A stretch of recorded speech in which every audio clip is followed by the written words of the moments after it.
नमस्कार दोस्तों, आप देख रहे हैं सत्यपथ का एक खास एपिसोड और इसमें हम बात करने वाले हैं मिडिल ईस्ट में इजराइल और ईरान के बीच छिड़ी घनघोर जंग के बारे में। इसमें परसों उस रात और तेजी आ गई जब अमेरिका ने अपने सबसे खतरनाक हथियार से ईरान की 3 न्यूक्लियर साइट्स फॉर्दो, नतांज और इस्फहान के ऊपर भारी बमबारी करके उनको तबाह कर दिया।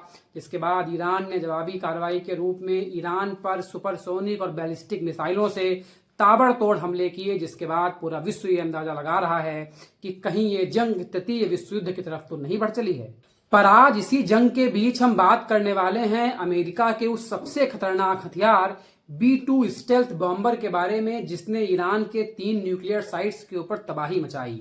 दरअसल ये B2 स्टेल्थ बॉम्बर अमेरिकी वायुसेना का सबसे खतरनाक जहाज है जो 50,000 मीटर की ऊंचाई पर उड़ता है, जिससे ये कभी भी दुश्मन के किसी भी नेविगेशन में नहीं आता। मतलब इसके बारे में जानकारी दुश्मन को नहीं हो पाती और ये आसानी से वहां जाकर के अपने कारनामे को अंजाम दे लेता है। इसके बड़े आकार के बारे में अंदाजा आप इसी बात से लगा सकते हैं कि इसका एक पंख 172 मीटर तक चौड़ा होता है और ये 50,000 मीटर की ऊंचाई पर उड़ता है और 6,000 समुद्री मील बिना ऑयल रिफ्यूलिंग के उड़ सकता है। ये B2 बॉम्बर परमाणु हथियार तक लेके जाने में सक्षम है और ये पारंपरिक भारी भरकम हथियारों को भी लेके जा सकता है।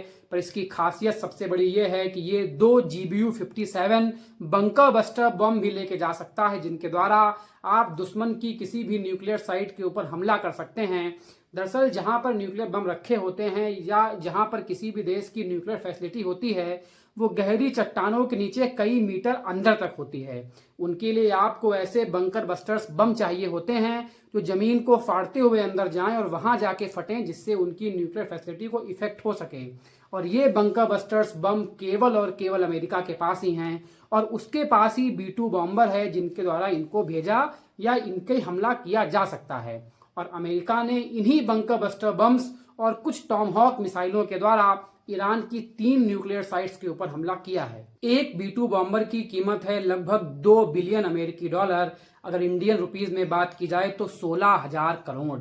और ये B2 बॉम्बर अमेरिका के पास कुल 20 हैं, जिनका उसने कई बार इस्तेमाल किया है और अभी हालिया इस्तेमाल तो उसने ईरान के ऊपर किया है, जिसके बाद ईरान की न्यूक्लियर फैसिलिटी में भारी तबाही आई। हालांकि ईरान ने दावा किया है कि उसको अमेरिका के इन हमलों के बारे में पहले से पता था, इसलिए उसने अपने परमाणु संयंत्र की समस्त सामग्रियों को वहां से निकाल लिया था। आखिर अमेरिका के इन हमलों में ईरान का कितना नुकसान हुआ है, इसकी सच्चाई तो कुछ दिनों बाद ही सामने आएगी। पर यह सच है कि अमेरिका ने अपने सबसे खतरनाक हथियार B2 बॉम्बर और अपने सबसे खतरनाक बम बंकर बस्टर्स के द्वारा ईरान की न्यूक्लियर फैसिलिटी, जो कि 3 उसकी मेजर, इसमें भी कहा जा रहा है कि जो ईरान की फार्दो फैसिलिटी थी न्यूक्लियर की, वो जमीन के बहुत नीचे है। उसके लिए अमेरिका को उसके ऊपर कई बंकर बस्टर बम और टॉमहॉक मिसाइलों को एक साथ मारना पड़ा, तब जाके उसको कुछ नुकसान हो पाया है।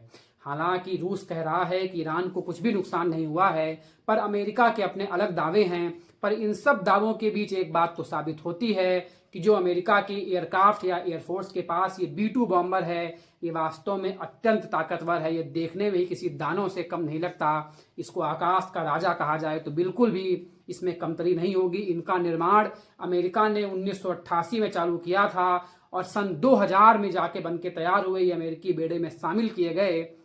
अमेरिकी बेड़े में शामिल ये सबसे खतरनाक हथियार है। और अगर ये कहा जाए कि सैन्य उपकरणों की दुनिया में B2 बॉम्बर से खतरनाक कोई हथियार नहीं है, तो ये बात बिल्कुल भी सही है। इस पूरी खबर पे क्या है आपके विचार और कैसी लगी आपको जानकारी, हमें कमेंट सेक्शन में जरूर बताएं। देखते रहें सत्यपथ, लाइक करें, शेयर करें और सब्सक्राइब जरूर करें। धन्यवाद।